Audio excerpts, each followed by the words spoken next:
Hello, hello, and welcome to another day, another stream. But today is not just any day. Today is a very big day when it comes to political news. Oh, y'all, it has been a wild 24 hours. I chose to move this live stream to today so that we had time to prepare and kind of formulate. And then something else came out yesterday morning that we just all had to take a minute and notice and observe what was going on. We'll talk about that today as well. But if you haven't heard, yesterday was one of the most highly anticipated days in election. I'll speak for myself. It was one of the most highly anticipated days for myself um, in my lifetime of elections, but truly this year. And that news is that Robert F. Kennedy Jr. just announced yesterday that he is suspending his campaign, that he is removing his name from the swing spoiler states, and is fully endorsing Donald Trump. He made his own private statement. Trump was at the border yesterday, and then he flew to Arizona, the special guest at Trump's rally hosted by Turning Point USA. Charlie Kirk over there at Turning Point USA put on quite the rally, 35,000 people in an Arizona arena. And Robert F. Kennedy Jr. showed up as the special guest, gave a short speech, a lot similar to what he gave at his own session earlier in the day, speaking to the nation, and basically said that he and Donald Trump, if Donald Trump gets in, he and Donald Trump will, they'll be rallying together, I'm sure, but that he is working with Trump on handling and addressing the health crisis in the country, as well as they made the statement yesterday that when Donald Trump if he becomes the next president of the United States, he will actually declassify and release all information about the Kennedy assassination. Whoa, that just happened. In some ways, it's not a surprise. We saw it coming on X. If you were kind of tracking information, people were already suspecting that this was going to get released. But that is a promise from Donald Trump going into continuing into our election season and seeing if he gets into office, he'll be doing that, as well as bringing Kennedy on board, Kennedy and his running mate and his team on board to work in different elements of his administration. So that all happened yesterday. And y'all, if that wasn't enough, earlier in the day, I kind of saw it pop up, and then I saw people starting to talk about it, and I've seen a lot more people talk about it today than I have even yesterday. Sometimes it takes a little bit. There's so many things going on. We just got finished with the DNC, and we literally jump in from that to JFK Jr., RFK Jr. dropping out. He's really not dropping out. He'll remain on the ballot in states that are not swing states, that are not spoiler states, so people can still have the choice to vote. I thought that was a very, very smart choice on his part. He's got a lot of people that are voting for him that aren't going to move to Trump. And a lot of those people are in states that are not those swing spoiler states. So for the rest of us who live in swing spoiler states, we now will have RFK Jr. removed from the ballot, and it'll be Trump and Harris all the way. So all of this happened. And then on top of this, earlier in the day, about 10:30, I believe, 11:39 a.m., Trump posts on his own social media, Truth Social, and says this, which I'm going to share on screen because y'all got to see it for me to see it as well. And let me know in the comments if you've seen this already. But essentially, he says, "My administration will be great for women and their reproductive rights." And the response has been not pleasant, especially in the conservative Christian and Catholic world. A lot of people are very, very upset and very charged about this. Um, I am waiting to hear if there's enough pressure pushed on him to actually explain what he means when he says that. Obviously, reproductive rights is code for abortion rights. Obviously, there are other things that are included within that. He's been very, very vocal in the last 24 hours and even in the last week about IVF and making sure that it's available to people. And if you don't know about the controversy around IVF, essentially a lot of times in the technology that's being used to do IVF, it's basically a way to support families and having kids, in women getting pregnant. And a lot of times what's happening and what people are up in arms about when it comes to the IVF is that there's a lot of fetuses that are removed or discarded because of some type of cognitive and or they can't really tell cognitive, but some type of physical disability or something that they're suspecting that is not right about the baby at its smallest form. And so the process of IVF has a lot of controversy around it because of the uh cherry picking that often happens in the medical industry. And that ends up in ultimately abortions, just in a different kind of way. So he's been very vocal about IVF. He's been very, very specific about IVF. So when he comes out with a comment like this, it's like everybody wonders, okay, well, you could have just said my administration will be great for women and their IVF rights, but he comes out and says my administration will be great for women and their reproductive rights. So on top of having him release this, having RFK, who's a Democrat, who has very pro-choice opinions on the sanctity of life, pro-murder opinions on life at its smallest form. On top of that, on top of Trump saying this, on top of RFK dropping out and endorsing Trump, we have this big culmination in our election season this year from one pro-choice candidate with another pro-choice candidate endorsing against a pro-choice candidate, both of them, consenting to and agreeing and affirming some level of murder, others more than the next. But at the end of the day, we've got all pro-choice candidates that are available. We have no pro-life candidates. We have all pro-abortion, all the different levels of abortion, all the things, right? Now, some of the nuances that I shared in my previous live a couple of days ago around what do we do with abortion in the elections for 2024? Some of those things that we talked about were that there are definitely levels of evil that are going on, right? Harris's administration has been very vocal that they're planning on reversing Roe v. Wade. We don't know if that will actually legally happen.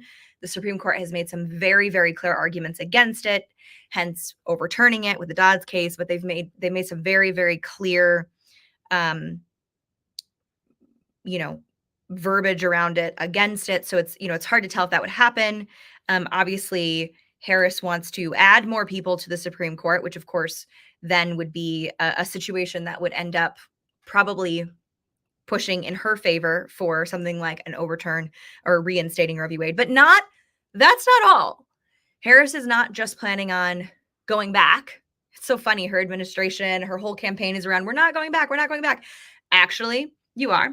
So not only is she planning on going back to reinstating Roe v. Wade, but also on top of that, her agenda, her administration, her campaign has been very vocal about the fact that she is planning on actually putting into federal law prohibiting any state from having any kind of limitations, any kind of abortion bans of any sort in their state, in their constitutional law, in their laws in general.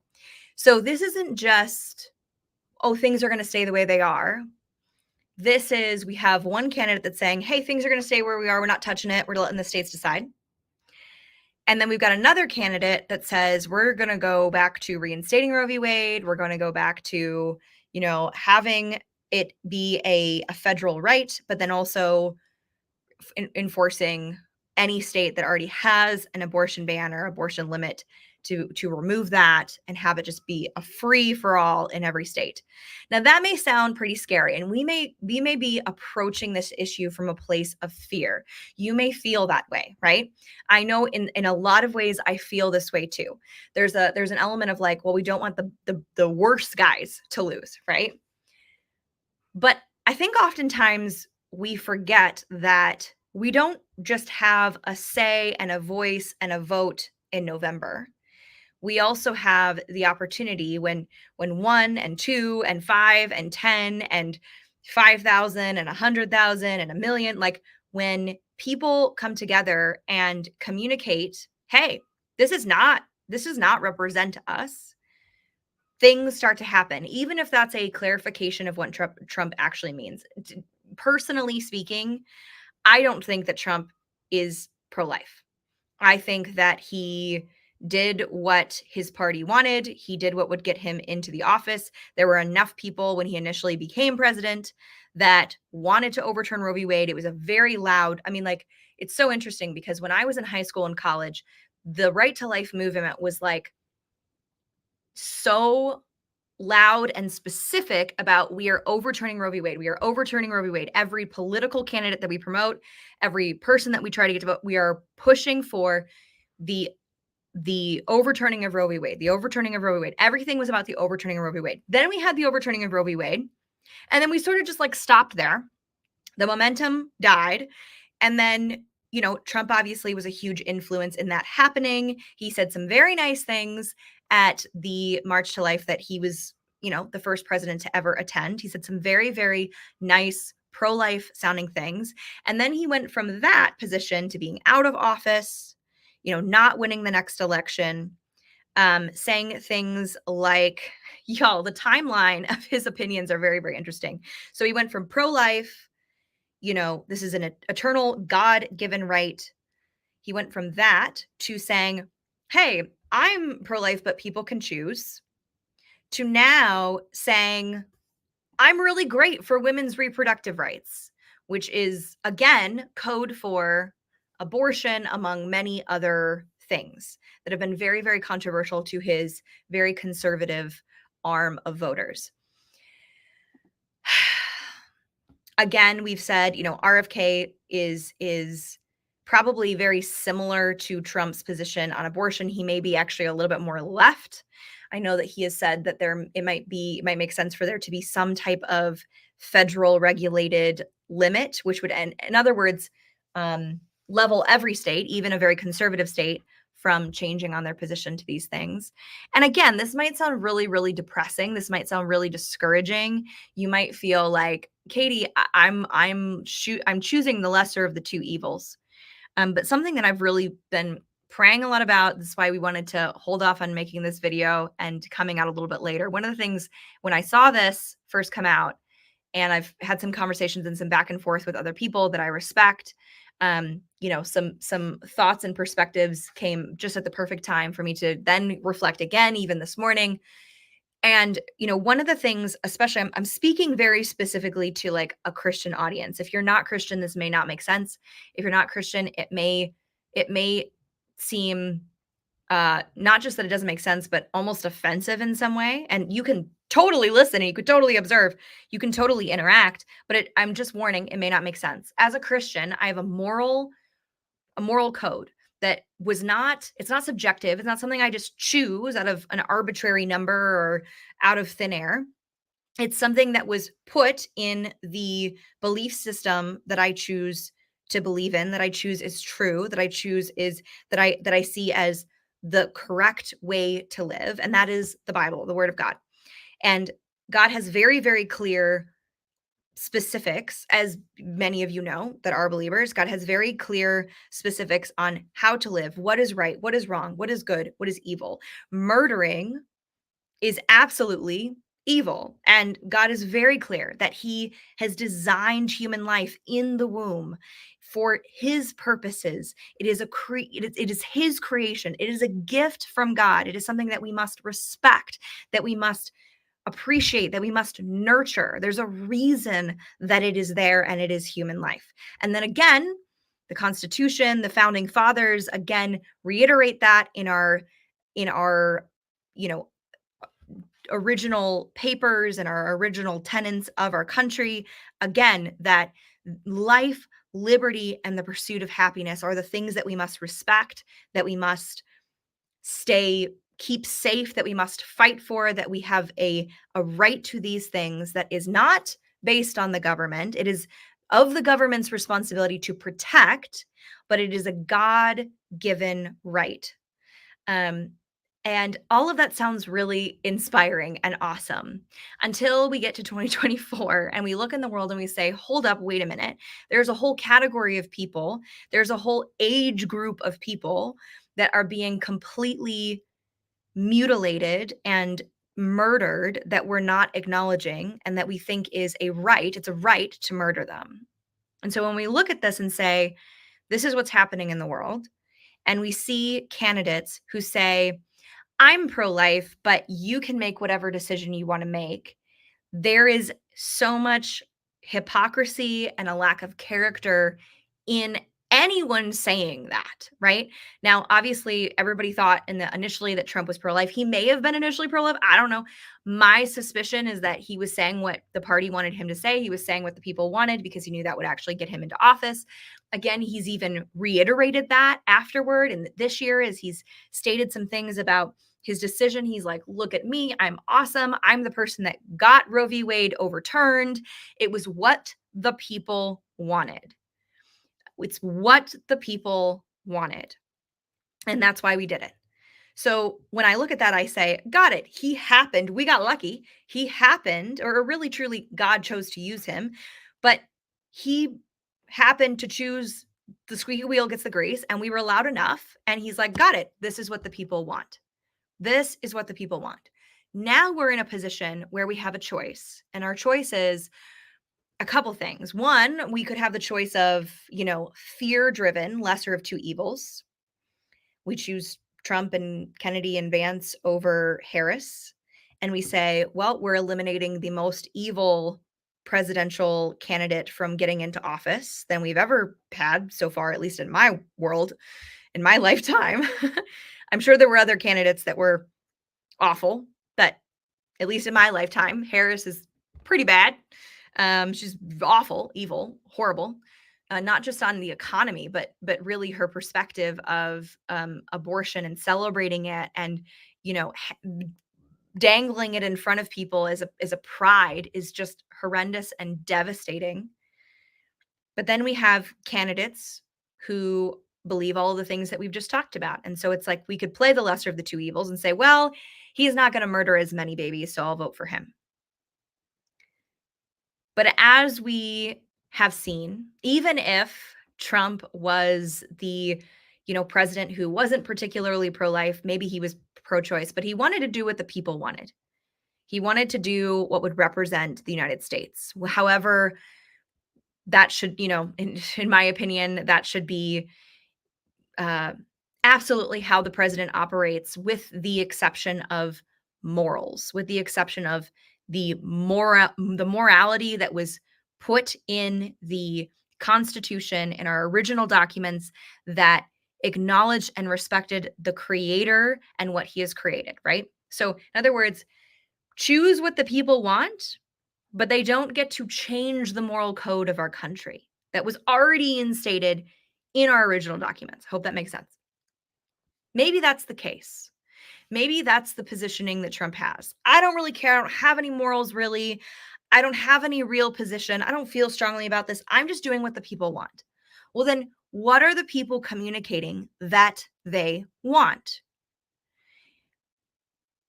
And this is where we come down to the fact that our country is made of people, and people have a vote, and people have a voice, and people have spaces, however limited, however censored those spaces may be. They're not ideal in many ways, but those spaces are indeed available. Opportunity is still indeed available. What are the people communicating? I've seen many people that I respect that have, created a lot of really positive and beautiful influence for the Christian community, for the conservative community, that have come out and said, listen, Trump, How much is the conservative pro-life vote worth to you? How much is it worth to you?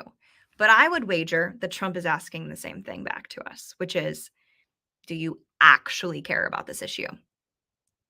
And he's taking a risk by saying, hey, I'm for reproductive rights for women. Let's go. He is absolutely taking a risk for promoting abortion in different exceptions, in different spaces, in different categories, and calling himself pro choice unapologetically, publicly, and saying, I'm asking the same question of the Christians. How much will they actually stand? Because they love me. They love me. They'll defend me. They'll say whatever they'll say whatever I tell them to say. And they'll be tolerant. They'll be tolerant. And even in November at the voting, they'll be acceptant, because when you put your vote down, you're saying, hey, this is the person I want in office. And this has really made me think, because there have been many, many circumstances where I said, oh yeah, like I'll definitely vote for Trump. He's not everything that I would like him to be as a president, but he's not Harris. And I've heard that come out of my mouth many times. I've probably even said it here on the stream for the last, several days that I'm sure I've said it at least once. This has been the philosophy and the perspective. And then he put this tweet out yesterday morning, and it just made me stop in my tracks and say, hold up, wait a minute. What is going on? Like many other conservative pro-life Americans. And so I'm not going to tell you how to vote. I would never actually tell you how to vote. It's your choice. It's your decision. The whole point of making all of this content is to help you think, to use your brain. Hi, we all have one. And they need to be strengthened and worked out. We get to exercise them. We get to ask questions. We get to go back to our worldview and say, wait a minute, is what I'm choosing in alignment to the moral code that is set before me? If you're a Christian, that moral code is the Bible. That moral code is the Word of God. The truth-filled, God-ordained Word of God that is complete, that is correct, that is true. For us Christians, that's what we believe. Our moral code is set before us. How do we choose? Do we choose from fear, the lesser of the two evils? My pastor put an incredible post that just made me a continued thought process that I've already been moving through. And at first I was like, I could tell that fear was like filling my brain of like, they're so close. You know what I mean? It's like Trump and RFK Jr. are so close. They have so many things that I agree with when it comes to the economy, when it comes to education, when it comes to the health crisis of our country. But the very fabric, the very cornerstone of any other right is built off of our right to life. And one of the things that struck me, and I wrote it on social media and shared it because I just needed to share it, is that at the end of the day, if your moral code gives you the justification to make murdering okay, to make it a right, in fact, then there is nothing, mind you, nothing that your moral code will prohibit you to do. There's nothing that you won't be able to justify or, decide about. There's nothing that will actually stop you. You can choose whatever you want at the end of the day, because the core right that we have, that, by the way, our government does not give us, God gives us. Our government protects it. It keeps us safe. It keeps laws in place that our life is respected, that if someone were to take my life, that they would be judged against the law of, this is incorrect, this is morally wrong and lawfully wrong, that my life is respected, that your life is respected, that the baby in the womb's life is respected. And so when we have candidates that are wishy-washy, that are moving all over the place like Trump has, maybe likely for the benefit of getting into office, maybe it's a justification that he's made in his own mind. It happens to a lot of politicians. It happens to a lot of people in authority and power, justifying. It's often said that politics is the game of compromise. And it is because it has been up until now. And there have been people who have not compromised and they paid prices. And sometimes they pay the price of not winning, but they pay the price of making a statement, a position, not, you know, being someone who does not waver.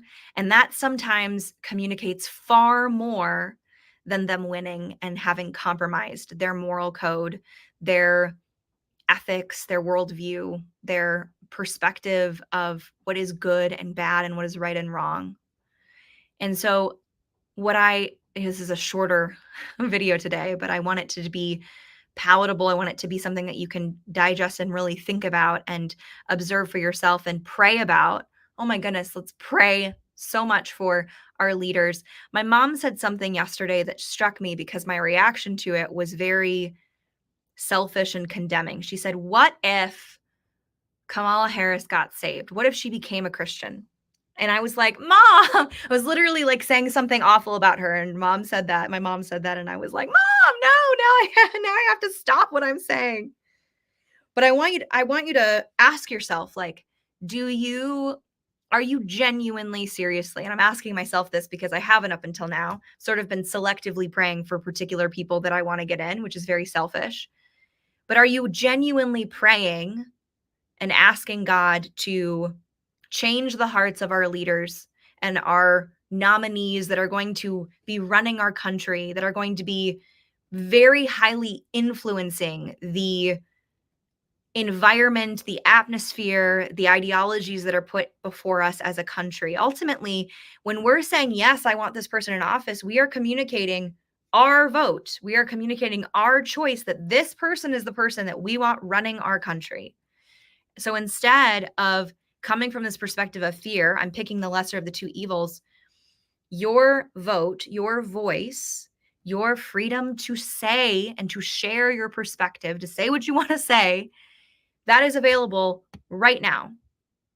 And I think far too many of my colleagues, my brothers and sisters in Christ, my people that I deeply respect, too many of us have been quiet, have been compliant, have been playing this lesser of the two evils game and not actually getting down to work and saying, this is not okay.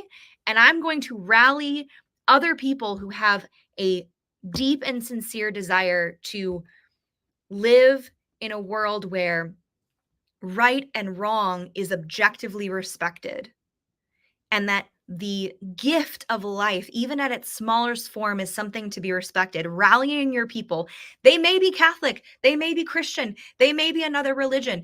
The people who, there are so many of us, y'all. Like, I don't want you to be cynical. There are so many of us who believe and respect in the sanctity of life at any age, at any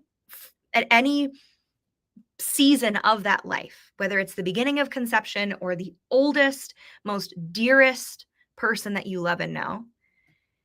There are so many of us that believe in this. Now, what Trump is saying is, I don't think you believe enough in it. I think I can manipulate you. And truly all of them are saying this. I think I can manipulate you enough to care more about your economy, care more about your right to get more money in your bank account. And y'all, I do not ever want to discount the struggles that our country is having. I know them very well. And I know that I also know some of them not at all. But the reality is, this is the most important right that every other right is leveraged on top of. If we do not respect life, then it's not just the babies who die. It's not just the babies who lose their rights, their right to life, to liberty, to the pursuit of happiness. It is also the continual oppression of life in so many scenarios. We've seen this with the elder abuse going on, with euthanasia, with mutilation of children who are living, the constant carnage of our country, and calling it a right, thinking that it is okay, that it is somehow some kind of right that we're entitled to. all of those rights are also deeply, deeply influenced by the leaders that we choose to put in place and their moral code about that sanctity of life. So do not underestimate the value of this topic. Trump says at Mar-a-Lago, I don't think abortion is going to be that big of an issue in this country. How much, like, that is incredible feedback, by the way, to us as Christians, to us as people who believe and value and respect in our positions, but maybe not so much in our actions, in our service, in the way that we actually show up and what we communicate. There are many closeted pro-lifers out there that want to say things, that want to do things, that want to actually communicate honestly what they believe is true, but are not communicating it, are not coming forward, are not actually sharing, are not using their voice, are not casting their vote.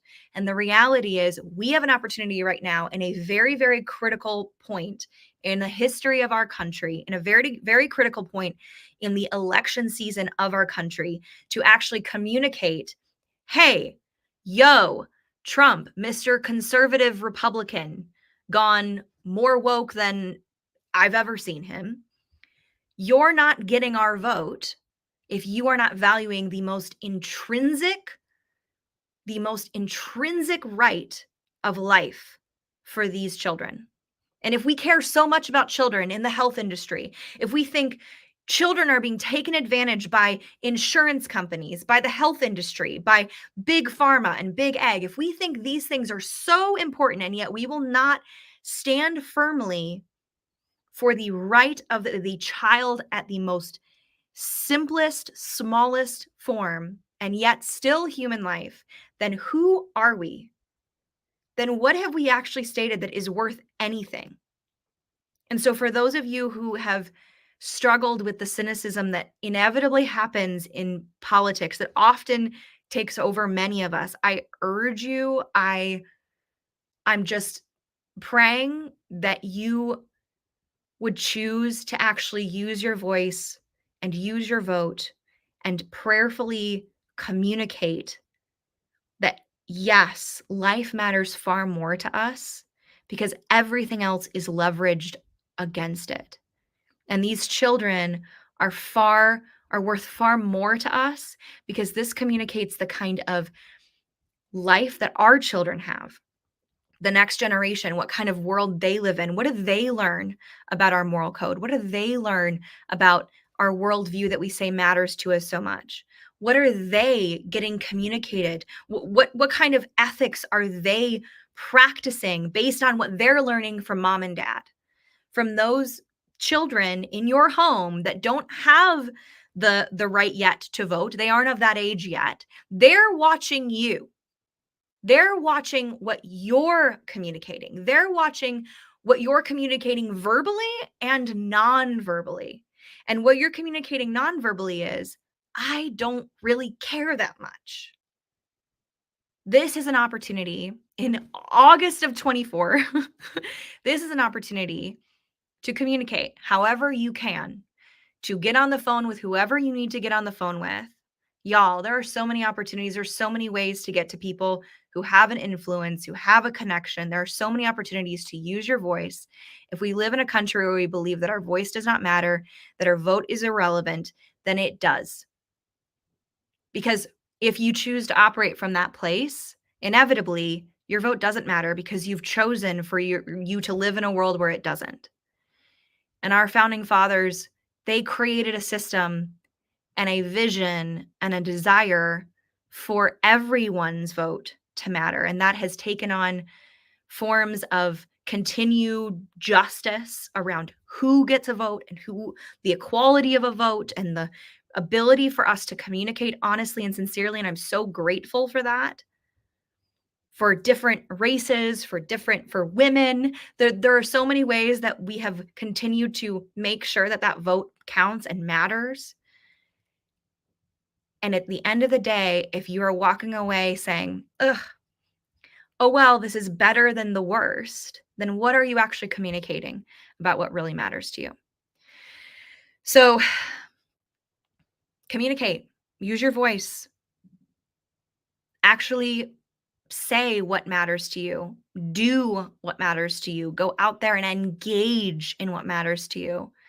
And if this issue, like, if this issue matters to you as much as it does to me, and I hope maybe even more, I definitely know that I'm not the only one talking about this. But if this issue of life, the most important right that we have, every other right leverages upon this. If this matters to you, then communicate it, and do not underestimate the power that your God given life can bring to someone else, the influence that your God given life can bring to someone else. Do not underestimate that. You influence another, who influences another, who influences another. It's a chain reaction. I have seen in just like mind blowing ways the amount of impact and influence that me, a little Midwestern 25-year-old gal who doesn't have hands, who talks way too much, who has lots of opinions, who's very opinionated, how my share, my story can influence other people. And I want you to understand that through your God given right to be alive, to be living, and to choose and be active in that life, that you go out and communicate, that you go out and say, hey, life at its simplest form matters. We care far more about this than you may think. I hope my message was clear. I'll talk to you later on the channel.